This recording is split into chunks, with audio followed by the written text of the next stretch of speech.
Medicine at Midnight, the new Foo Fighters album, is out now. And here he is, Dave Grohl. How are you? Good, man. I'm doing all right today. It's a good day. It's hasn't been a quiet time for you. You've been working really hard, not just with the song coming out, Shame, Shame, but you've been doing all these little gigs here and there. It's almost like it's been a quiet time doing COVID. Yeah, I'm not good at vacations or time off or the couch or sleep or relaxation. I've just always been, for the last 25 years, it's just been waking up every day and trying to think of something new or coming up with a different project or playing with a different band or directing another documentary or writing stories or whatever it is. I'm creatively restless, and I always have been. So, when I go to bed at night, I collapse. But then within about 4.5 hours, 5 hours, I'm like, why am I sleeping? I have so little time. Why am I asleep right now? And then I just wake up and make coffee and start doing other things. So when everything shut down in March, I was a little nervous. I hadn't sat still in a few decades. And so I immediately, the first thing I did when everything closed down was make sure that my family was safe and healthy and happy and everybody was okay. But then I really started thinking of ways to keep myself moving. Drummers are like sharks. Like if they stop moving, they'll die. So it's kind of, you just want to keep it moving and keep the muscles moving. And I've tried to stay busy. The one thing I can't do is the one thing I love the most, which is going on tour and playing. So I'm sort of like biding my time until that happens with all of these other projects. You must have been so disappointed though, because the 25th anniversary of the band, you're all set to do the tour on the road. The truck was probably all packed, ready to go, and then the phone call would have happened. Everything's done. Everything's on hold, and just a shock. It's hard. It's hard to get too disappointed or too upset about it, because in life you just play the hand that you're dealt. That's just the way it is. And so I've always felt that way since I was a kid. Like something would happen and I wouldn't spend too much time crying over my supper. I just think like, okay, all right, it happened. Get over it. What's next? And so, rather than think, oh God, what could have been, this was meant to be the biggest year the band's ever had. And we were looking forward to 2020 in 2018. We were like, oh, 2020 is going to be the best. 2020 is going to be amazing. 2020 is going to be, this is going to be good. And then it just went, and we got, dealt this hand, and we just have to deal with it and make next year better. Well, it started off, you had the true stories as well, which everyone was jumping on board. And I'm hoping there might be a book from that maybe down the track, because you got nothing else to do. So write a book. I've been writing a lot. Maybe one of these days. I've had a lot of time to write, But one of my favorite things that happened this year is I became friends with that online chef, Nat's What I Reckon. Like that, we actually became buddies because this friend of mine, that video thing called Cameo. Do you know about Cameo? Yeah, where you can get a celebrity. Yeah. Well, we sometimes as friends we would send each other these ridiculous cameos by all these different celebrities, by Snoop Dogg and a bunch of celebrities. And I sent a bunch of his videos to my friends, like, oh my God, this kid is amazing, man. Like he could really cook, but he's also funny as hell. Yeah. And they hired him to do a cameo for me, but he didn't know it was me. He just knew it was this guy, Dave. And so afterwards I contacted him and I was like, dude, you're a genius. I love your cooking and I love your show. It's so great. And then we kind of became buddies. That was around the same time I was writing the true story stuff. So yeah, some fun things have happened this year. As dark and difficult and hard as it's been, there have been little like rays of light, And what about the mundane life in the middle of it all? You got Dave the rock star, then you got Dave the dad, who's maybe not dropping the kids off at school, but you're doing the dad stuff because you're at home with them. You got all that time. Yeah, well, first of all, I have the best relationship with my kids because I think they think I'm a kid too. Maybe they don't see me like they've said to me before, like, God, I'm so glad you're not like a normal dad. And I'm like, wait, what's that supposed to mean? I'm not, but so, yeah, I mean, we've always been really tight. I have 3 daughters. And so when I walk in the door, they're just like, Daddy, and one of them's in the Foo Fighters, my daughter, Violet. So this year's been, it's been great. We've had so much time to hang out and do fun things and really, cherish the time that we have together. It's been good. I know you got a lot of music sort of recommendations from your daughter as well, because she's like fully into the old Oh, stuff. dude. I mean, I'll get in the car with her and she'll put on her playlist and I'll be listening. I'm like, what's this? And she's like, oh, it's just a live David Bowie video from 1976, Station to Station tour. And then she'll play something. I'm like, what's this? She's like, oh, it's the Velvet Underground. Come on. I'm like, well, wait, is it? You're cooler than me? Come on, man. Like, that's not. But she's amazing. Yeah, she's got incredible. You'll be showing up at the Rainbow buying her drinks, in another 7 or 8 years. Slow down. Okay, we'll get to that bridge when we cross it. Slow down. So this album, you recorded it in a pretty much a haunted house in Encino, like kind of around the corner from where you are now, pretty much. Yeah, I am a firm believer that the environment and the atmosphere in which you make a record, it really does influence the outcome of what you do. So we've experimented with that for years. We did the Sonic Highways thing.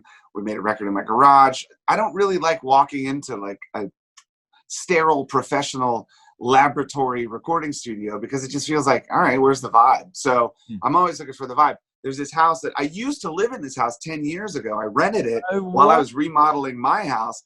Yeah. This is old, creepy thing that was built in the 40s, and it's on a weird piece of property, and it's just kind of dilapidated.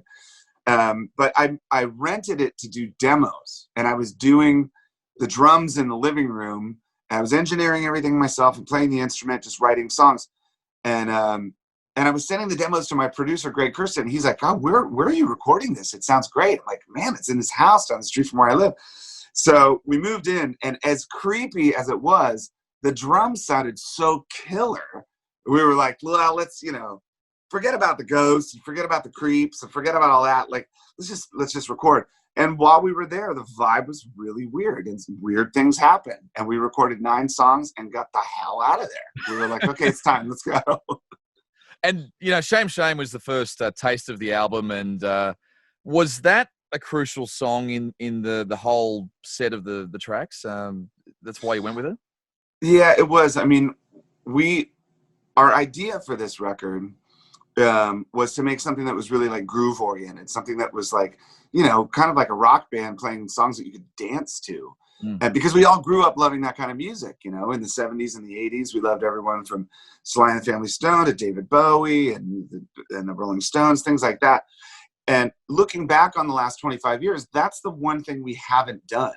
So like after 2.5 decades, you'd imagine like, we've all got gray hair and we're just going to play some sleepy country songs and ride off into the sunset. But I was like, screw that, man. Like, let's start the party now. Like, what happens if you start the party 25 years later? And so we were writing all of this like groove oriented music and coming up with different rhythms and different riffs.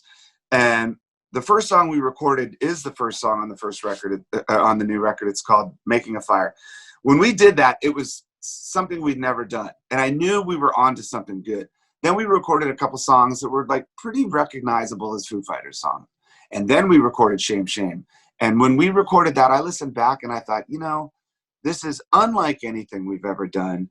It surprised the band. So let's keep moving in that direction because that's kind of the key to longevity. Like we can't just make My Hero and Best of You and Everlong and Learn to Fly. We can't just do that for the rest of our lives. It's like we have to be able to push a little and feel comfortable doing it. So it wasn't so contrived. It was just like, ooh, cool. This is weird.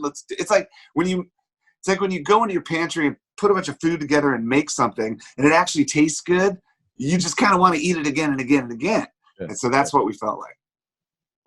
And the groove influences and the funk were what jumped out at me. And I think there was Cloud Spotter. Like, what a funky intro that is.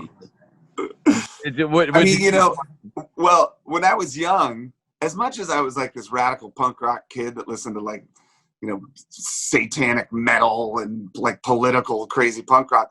I always loved disco. And that's just a part of me as a drummer. I love disco drumming. Some of my favorite drummers play on like dance and disco records because it's simple. If you listen to Nirvana's Nevermind, that is disco drumming, like 100%. A lot of those riffs I played on that record are taken from the Gap Band and Cameo, and that where I go like back, like that is disco drumming. So we've never really explored that as the Foo Fighters, and I was like, oh man, like, we got to have a song that's got that cowbell in it. We got to have a song that's got that kick drum thing to it. We got to have a riff that moves kind of like an old disco song. I mean, the chorus is like, it sounds like death metal or whatever. But those verses, it really has that cool, like, disco beat. I just love that stuff. I do. And I think I read somewhere there's a bit of LL Cool J influencing that particular. Well, that was the one that. Okay, so years ago, 4 years ago, I told our producer Greg, he's a good friend of mine, we're neighbors. I was like, man, I kind of want to do something that's like going back to Cali. Yeah. So that beat is like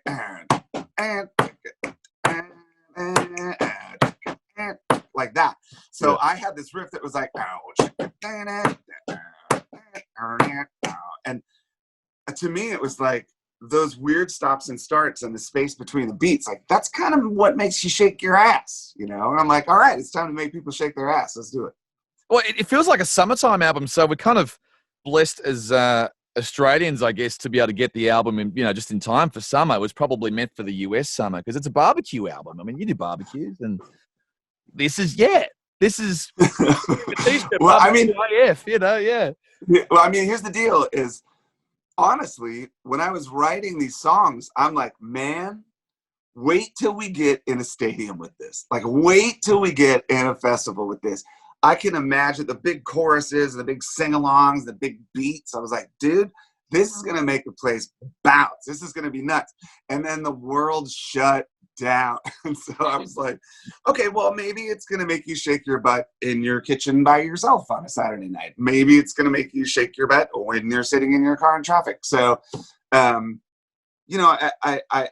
really wanted it to be this big celebratory experience with the band and have it be a really up party record, like, yay, 25 years, let's get down. Like, this is it. Let's have a party.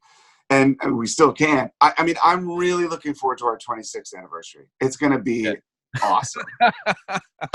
The 26th is going to be a big one. I'm actually shame now.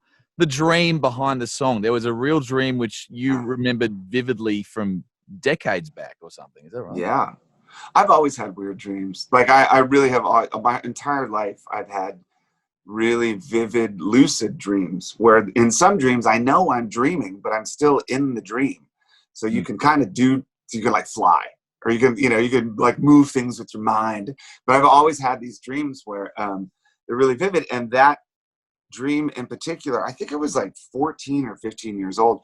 I had this dream that I was at the bottom of this hill and there was a coffin on fire and there was no one around. And so I ran up to the coffin. I was trying to save whoever was in the coffin, but I was burning my hands. And it stuck with me my whole life because I just thought, like, where the hell did that come from? I mean, like at 14, I was already that like dark and tortured. Oh my God, what was that? But as I was writing that song, that dream immediately came to mind. And so when I put the song and that visual together for the video, it was directed by this genius named Paula Kodaki, and Sofia Boutella, the actress, she's the other person in the video. I put it together and it just like, now it's like watching one of my nightmares on YouTube. The guitar, by the way, is that a real guitar? Like a really expensive real guitar? Define expensive. I don't know. Priceless. Let's just say it was priceless. Priceless? Let's say priceless. Let's say it was worth every smash. How about that? Oh man, because he's digging the grave with the guitar, and you think, oh, that's a dummy guitar. That's it. No. Cheap. Oh God. No. Unfortunately, it was real. I mean, and at the end of the video, I framed it and I gave it to Sofia Boutella. I was like, here, put this on your wall. It just looks like a piece of trash in a frame. Well, it'd be like the Jimi Hendrix guitar he set fire to. One day, it'll be in a Hard rock. Those are some pretty lofty aspirations, but I think I know what you mean. I think I know what you mean. Set the goals high. Before we go, look, what are you missing about Australia? Because I know you come down here and you love the food and you love the seafood and all that and the crowd. The thing that I miss the most about Australia are the people. You know, honestly, like I go around the world and I meet so many people and I love meeting people. But there's something about Australians that it's like, I haven't met one I don't like. I'm serious. Like, even the fucking assholes, I kind of like. And you know, I love the different cities, and I love playing shows down there, and I do love the food, and I do love the beer, and I do, you know, there's a lot to love about your country. And if there's one place I miss touring more than anywhere, I'm not kidding, it is Australia. Like we have never walked away from Australia thinking, yeah, well, that was okay. Like we always leave there like, oh God, yeah, I can't wait to come back. You know, we can't come back just yet, but you know, so yeah, I miss it a lot. I love it. We had a lot of fun time with you on the last. It was actually the promo tour. You came over with Taylor, and you came down and hung out with us in this bar in Sydney. But the funny thing is, I thought you guys would just go because I think you're a bit jet lagged, but you kept going until I was the final 6 people in the room, and you were the last person to leave. You're pouring your own beers on the tap, and listen, yeah, this is my life. I'm always the last one at the party.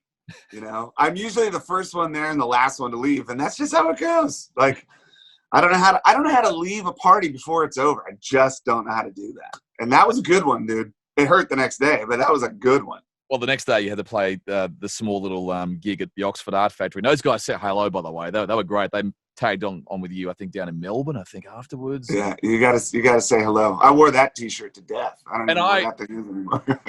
And I asked for the T-shirt when I saw you wear it at ANZ Stadium. I was like, I've got to get that T-shirt. And sure enough, I got one. Well, Dave, it's so good to spend some time with you. The album is out now, Medicine at Midnight, the Foo Fighters. And look, all we can pray for is a big 26th anniversary next year. And we'll see you here sometime in the next 2 years, we hope.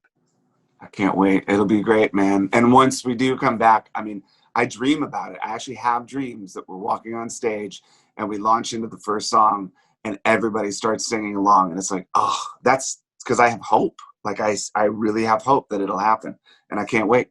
I hope you're there. Dave Grohl. Thanks for your time. All right, brother. We'll see you around.